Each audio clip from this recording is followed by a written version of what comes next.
অন্ধকার রাতের এই নিস্তব্ধতায় আপনাদের স্বাগত। বিজ্ঞান যেখানে শেষ হয় সেখান থেকে কি শুরু হয় অলৌকিক সীমানা? আজ আপনাদেরকে এমন এক সত্য ঘটনার কথা শোনাবো যা শুনলে আপনার গায়ের লোম খাড়া হয়ে যাবে। আজ আমরা প্রবেশ করব তন্ত্র সাধনার সেই নিষিদ্ধ পল্লীতে,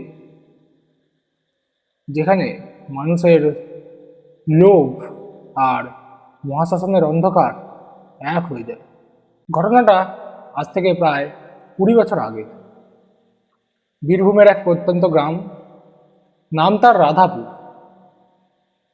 গ্রামের একদম শেষ প্রান্তে অজয় নদীর পাড়ে একটু পুরনো পরিত্যক্ত শ্মশান ছিল একটা। গ্রামের মানুষ দিনের বেলাতেও ওদিকটায় পা বাড়াতে সাহস পেত না। কিন্তু সেই গ্রামেই বাস করত অবিনাশবাবু।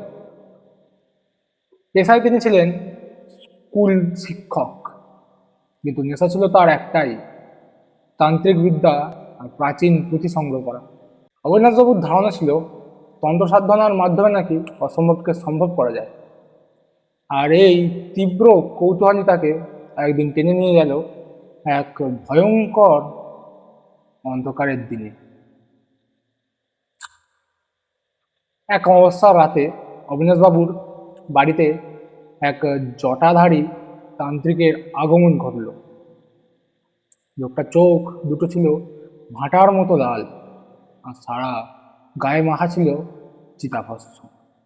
তিনি অবিনাশবাবুকে একটা প্রাচীন তালপাতার পুঁথি দিয়ে বললেন, যদি জীবনে পরম ক্ষমতা আর অফুরন্ত ধন সম্পদ চাও, তবে আজ রাতেই মহাশ্মশানে বসে রক্ত চামুন্ডার সাধনা করো।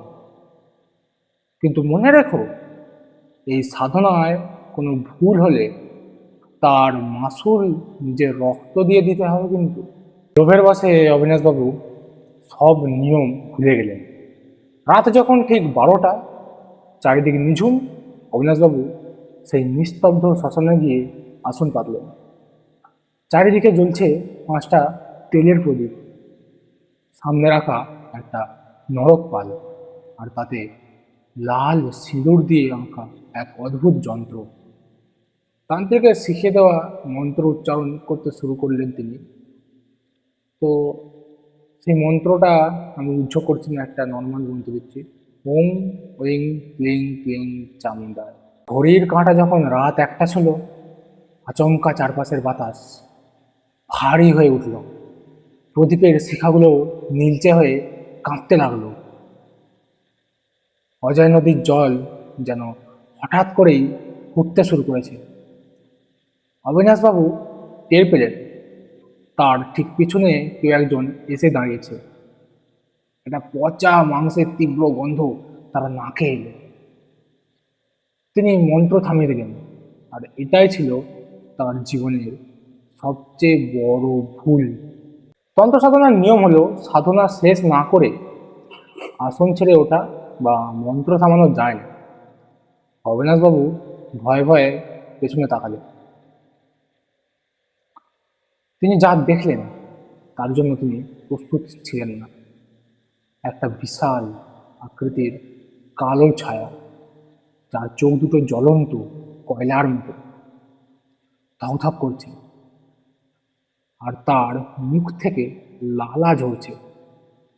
সেই ছায়াটা অবিনাশবাবুর দিকে হাত বাড়ালো, যার নখগুলো ছিল সাপের মতো লম্বা আর ধারালো। অবিনাশবাবু চিৎকার করতে চাইলেন, কিন্তু তার গলা দিয়ে কোনো আওয়াজ বেরোল না। তিনি অনুভব করলেন এক অদৃশ্য শক্তি তার শরীরের সমস্ত রক্ত চুষে নিচ্ছে। পরদিন সকালে গ্রামের মানুষ অবিনাশবাবুর মৃতদেহ শ্মশান থেকে আবিষ্কার করলেন। কিন্তু আশ্চর্যের বিষয় কি জানেন? তার শরীরে কোনো আঘাতের চিহ্ন ছিল না। শুধু তার পুরো শরীরটা একদম ফ্যাকাশে সাদা হয়ে গেছিল, যেন এক ফোঁটাও রক্ত অবশিষ্ট নেই তার শরীরে। আর তার মুখের অভিব্যক্তিটা দেখে বোঝা যাচ্ছিল মৃত্যুর ঠিক আগের মুহূর্তে তিনি চরম কোনো ভয়ের দৃশ্য দেখেছিলেন।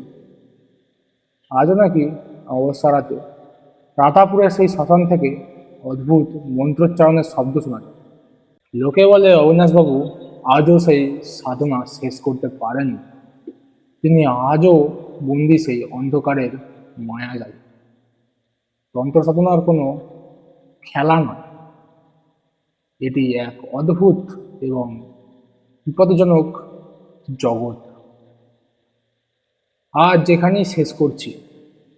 কেমন লাগলো আজকের এই গল্প কমেন্টে অবশ্যই জানাবেন। যদি ভালো লেগে থাকে একটা লাইক, আর আপনার তন্ত্র সাধনা করার কোনো ইচ্ছা মনে জাগে না তো? যদি জেগে থাকে খুব সাবধানে করবেন কিন্তু। শুভরাত্রি।